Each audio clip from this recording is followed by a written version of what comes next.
ketika domba-domba yang tersesat ini kembali kepada pemeliharaannya.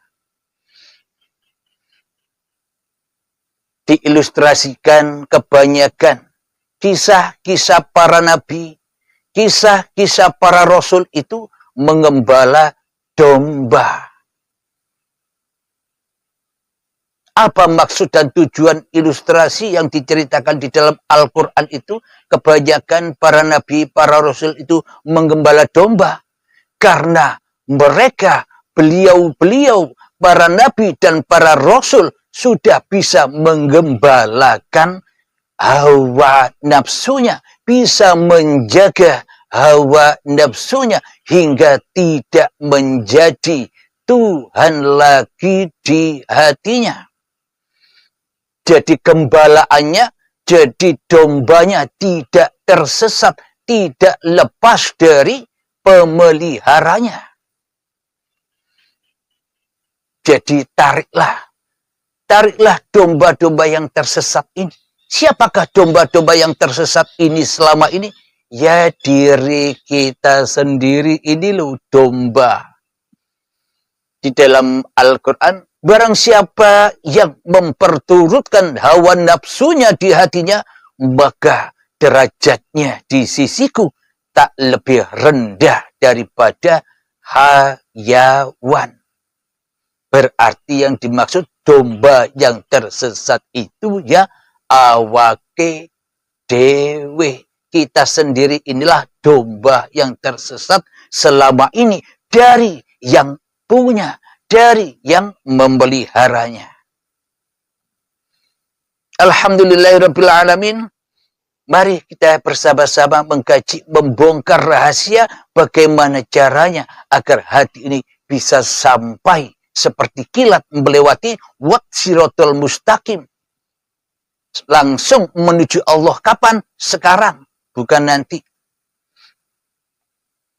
Jadi saking sulitnya memahami tentang babakan ketuhanan ini, saking sulitnya mencari Tuhan, saking sulitnya bertemu Tuhan, saking sulitnya menghadap Tuhan, hingga diibaratkan rambut dibelah 7 dan tajamnya 1000 pedang. Mana mungkin manusia biasa sampai kepada Allah? Kutu pun tak bisa bila rambut masih dibelah 7. Itulah yang dimaksud selama ini kita selalu jatuh dan jatuh ke lembah neraka jahanam ketika kita melewati siratal mustaqim itu. Apa maknanya? Ketika kita duduk, kita jatuh kepada hawa nafsu kita yang merasa bisa duduk. Ketika kita berdiri, kita jatuh tersungkur di dalam jahanamnya hawa nafsu kita sendiri yang merasa bisa berdiri.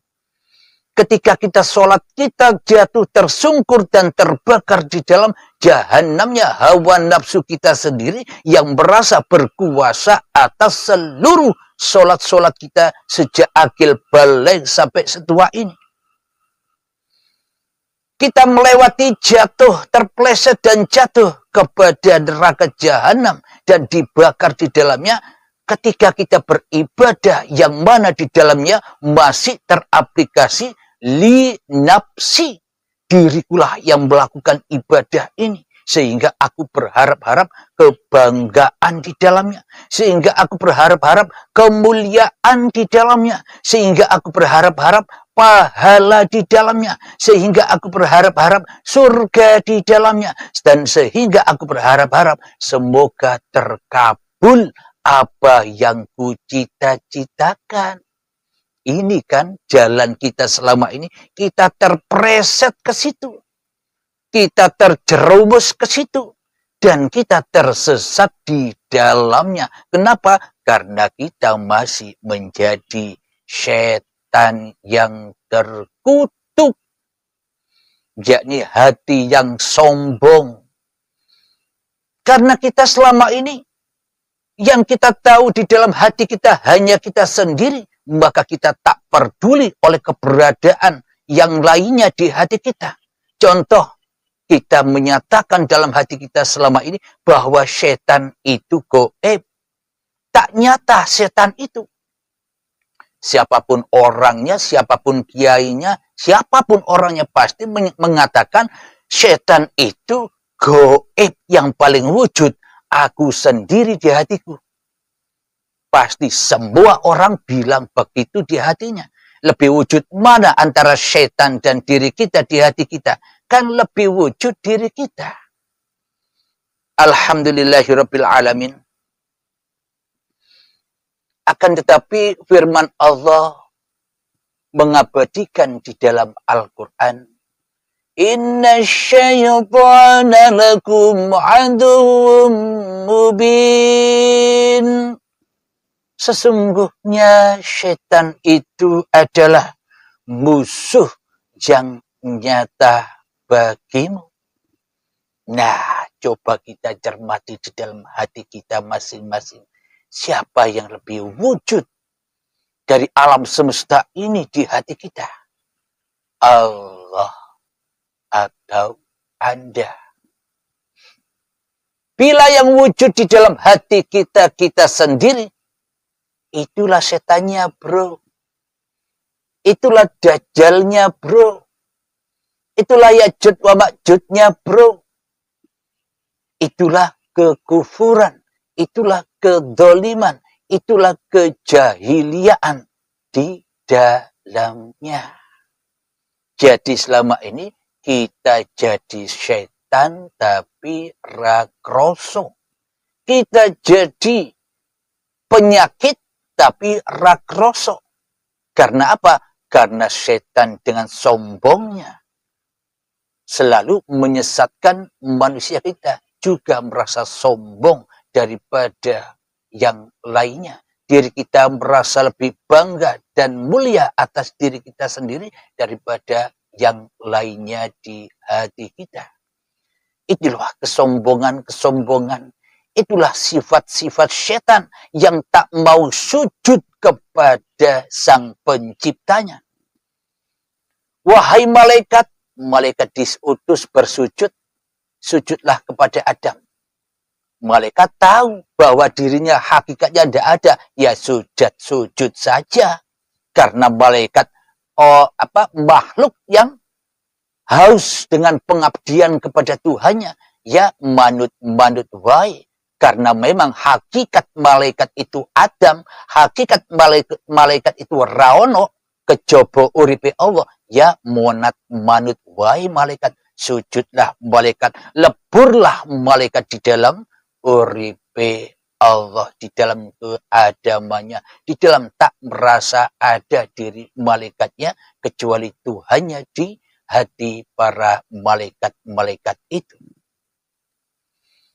Akan tetapi bagi iblis dan setan, karena iblis dan setan hanya menyaksikan baju-bajunya Adam, karena iblis dan setan tidak makrifat, kata siapa iblis makrifat?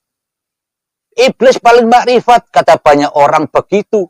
Padahal ramakrifat. Bagaimana mungkin iblis makrifat? Jadi hakikat makrifat itu adalah hati tidak merasa makrifat. Itulah makrifat. Bila kita merasa pintar, merasa berilmu, merasa beramal, merasa makrifat, yaitu hakikatnya sama dengan iblis. Seolah-olah makrifat, tapi hakikatnya maksiat. Alhamdulillahirabbil alamin. Terus iblis diutus bersujud kepada Adam. Karena iblis tidak makrifat, ya lihat casingnya Adam. Akhirnya membandingkan Adam dari tanah, sedang aku dari api. Bagaimana mungkin aku bersujud kepada tanah, sedang tanah itu hina. Aku, api, lebih mulia daripada tanah. Itulah pikiran iblis dan setan. Mana mungkin iblis dan setan makrifat bila hanya menyaksikan casing Adam saja. Tidak tahu maksudnya, disuruh sujud kepada Adam itu tidak tahu maksudnya. Dikiranya sujud kepada sosok manusia.